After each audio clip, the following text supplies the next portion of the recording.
Hello everyone, I am Dr. Wasim Sheikh and in today's video we will talk about ingot defects and remedies.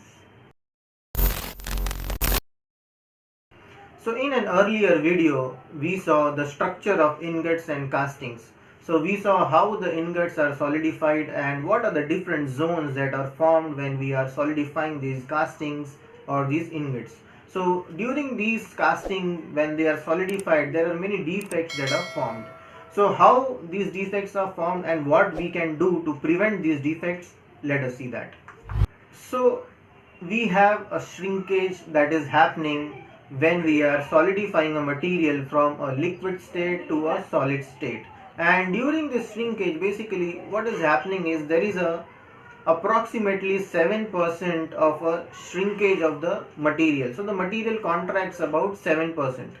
So when the material is contracting, it is going from a liquid state to a solid state, and when it is solidifying from all the different direction, there is a possibility that somewhere the material does not solidify at that particular rate where it is solidifying from all the different areas.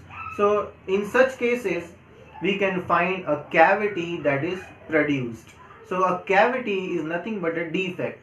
So the material has solidified from everywhere, but somewhere small cavity is there. Suppose if the material is not solidifying properly from all the direction, then a defect called as pipe is produced.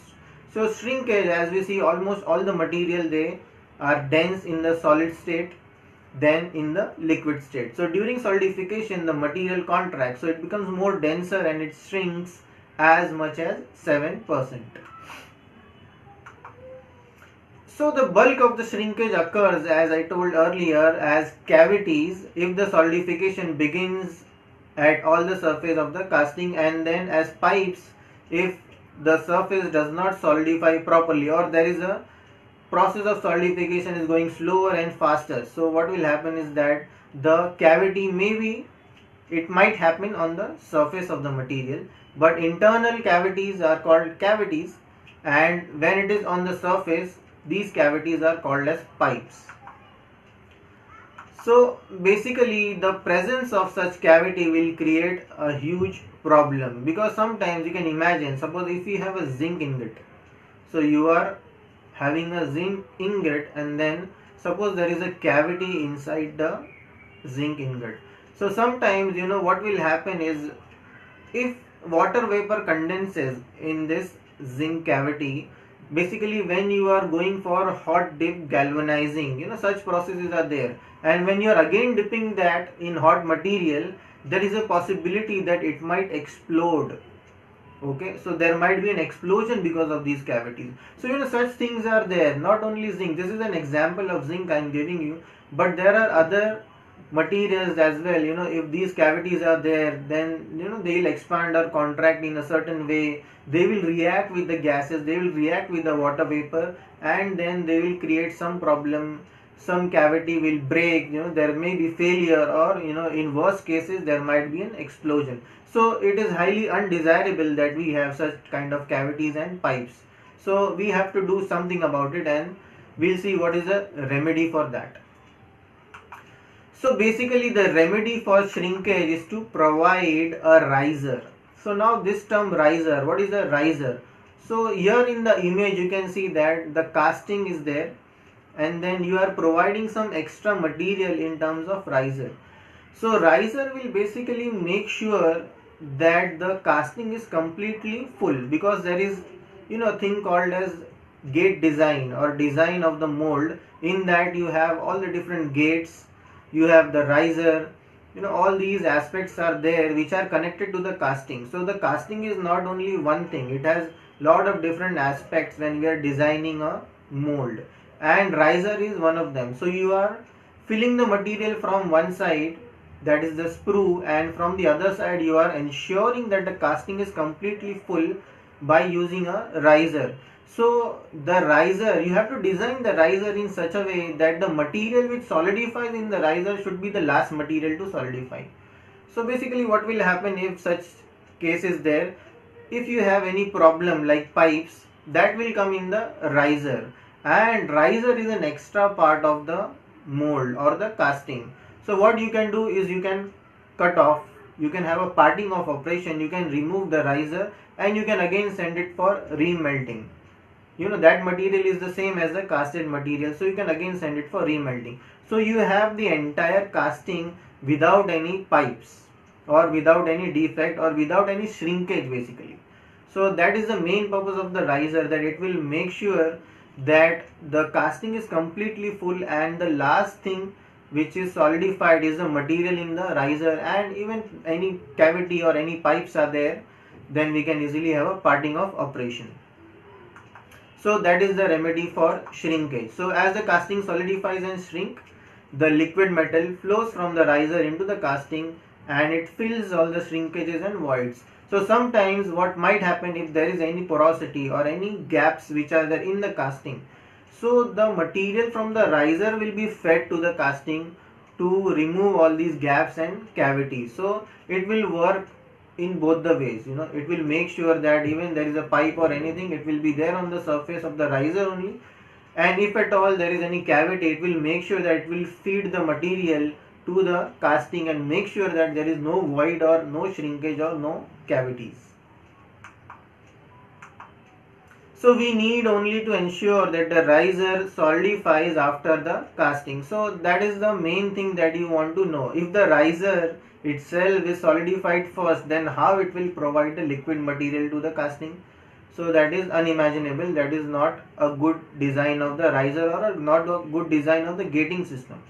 So the gating system design should be such that the riser is the last thing to solidify, so that it will give the material to the casting and serve as a substitute for cavity. It will give the material so that the riser does not solidify first. The casting is solidifying and it is giving the material, because you can imagine casting is shrinking. So it is shrinking, about 7% it shrinks. So the riser should supply that under filling in such a way that it has sufficient amount of liquid and then it is supplying that liquid to the casting. Okay, so that was about shrinkage, porosity and riser. So next defect which we have in casting is interdendritic shrinkage. So in an earlier video we saw that the material grows or solidifies in certain direction and there is a directional solidification. Based on that, lot of dendrites are forming. So when the dendrites are forming, they form in perpendicular direction, and in doing so what will happen is they will create lot of interdendritic shrinkage and there will be lot of gaps which are produced when they are growing.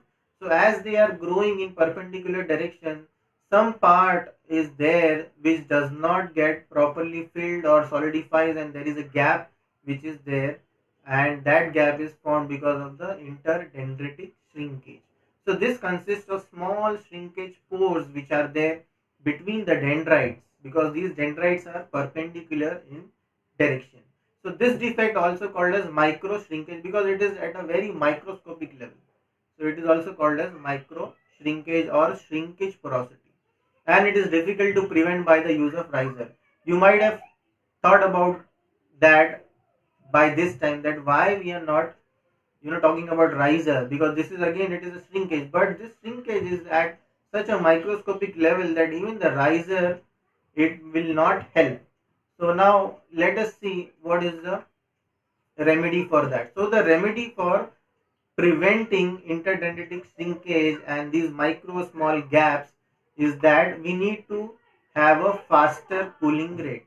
So the cooling rate should be faster. Again, all these things are dependent on the gating system, how you are designing the gating system, how you are making sure that when you are pouring the liquid material from the screw, it is going in such a fast rate that it will prevent all these interdendritic shrinkages.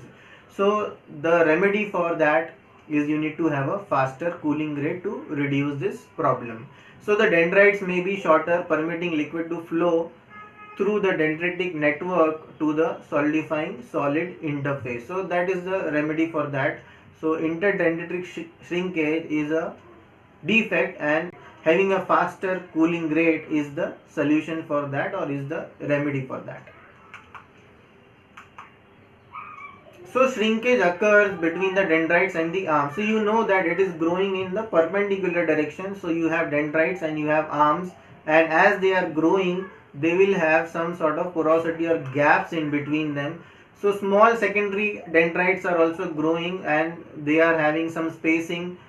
We are getting some spacing, and then finally more even distribution of shrinkage porosity. So when you observe such type of porosity under microscope, you can see that it is very evenly distributed because of the formation of these dendrite structure.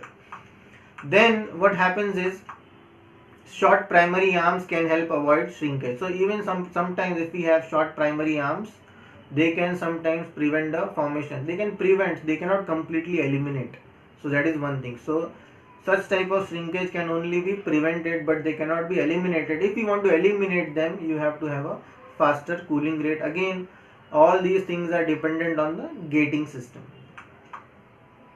So this is an actual image of the interdendritic shrinkage. This is an image which is taken by a microscope. This is of an aluminum alloy, and here you can see that lot of gaps and lot of dendrite are there which are producing these gaps. So this is an actual image of the interdendritic shrinkage. Okay, so the next one is gas porosity. So gas porosity is one more defect which we can see in the casting. So gas porosity, many metals dissolve a large quantity of gas when they are molten. So we know when the material is in a molten state, lot of different gases are there and it dissolves lot of different gases. So finally these gases will be there when the material is solidifying, and then you have this porosity which can be seen inside the material. So which is highly undesirable, because this is like a disaster thing. Material can have a catastrophic failure if such type of porosities are there in the material. So there are many materials which are there which dissolve different gases, and then we can see how to rectify or what is the remedy for that. So for example, let us take aluminum. Aluminum dissolves hydrogen. You can imagine if aluminum is there, it is in the liquid state, it dissolves hydrogen, and when the aluminum solidifies, the solid metal will retain the small fractions of hydrogen inside the material, and it is there in those pockets. The hydrogen gas is there. So you can imagine the small pockets are there, the porosities are there, aluminum material is there, but inside those gaps and porosity you have hydrogen gas. So now what to do? If hydrogen is there, it can be a problem in the material. So basically the excess hydrogen that cannot be incorporated in the solid metal or alloy crystal structure, it forms a bubble that may be trapped. So this is the explanation for that, that it forms a bubble. It cannot be completely dissolved or eliminated. So it is trapped inside the aluminum material, and then finally it forms a gas porosity which is highly undesirable. So in this image you can see all those black spots when we are observing the material. These are all gas porosity, highly undesirable. If the material is completely solid and internally you see such type of gas porosities are there, it is very dangerous. So what is the remedy for that? So the remedy for gas porosity is gas flushing. So gas flushing is a process in which bubbles of these gas are are basically having a reaction with some other gases. So these liquid material, you are purposely putting some gases which can flush away gases like hydrogen from aluminum. You can imagine that. So gas flushing is a process in which bubbles of gas, inert or reactive, are injected into the molten metal to remove the undesirable element from metal and alloy. So you are injecting some reactive gases. So these gases now react with the metal, and then basically they will flush out any undesirable gases which are there. So this is one remedy. So based on which material you have, you know which gases you have to put to flush away the gas which is there internally. So it is again by knowledge of science. So for example, hydrogen in aluminum can be removed by using nitrogen or chlorine. So in aluminum there might be some hydrogen gas which is there. So you purposely put some nitrogen gas or you put some chlorine inside the liquid aluminum, and then it will flush out the hydrogen from the material. So that is one thing you can do. So this is the remedy for preventing a material from having a gas porosity. So now let us summarize what we have studied today. So we saw shrinkage. So basically the material will shrink from liquid when it is solidifying, and it will have around 7% shrinkage. Because of this shrinkage we might have defects like cavities or pipes, and these cavities and pipes can be eliminated by using risers. Then we saw we can have interdendritic shrinkage, that is again formed by the dendrite structure, which cannot be eliminated by riser. So what we can do is that we can have some faster cooling rate to prevent such type of interdendritic shrinkage. Then the third defect which we saw was gas porosity. That means the gas is trapped in the material when it is solidified, and then basically it might have lot of adverse effect. So we can do the flushing of these gases by using some other reactive gases in the molten material, and that is called as gas flushing. So I hope you learned a lot of good information about the different types of defects and remedies in casting. If you like my video, just give it a thumbs up, and you can share your videos with your colleague. If you like my channel, you can subscribe to my channel, and thank you very much. All the best.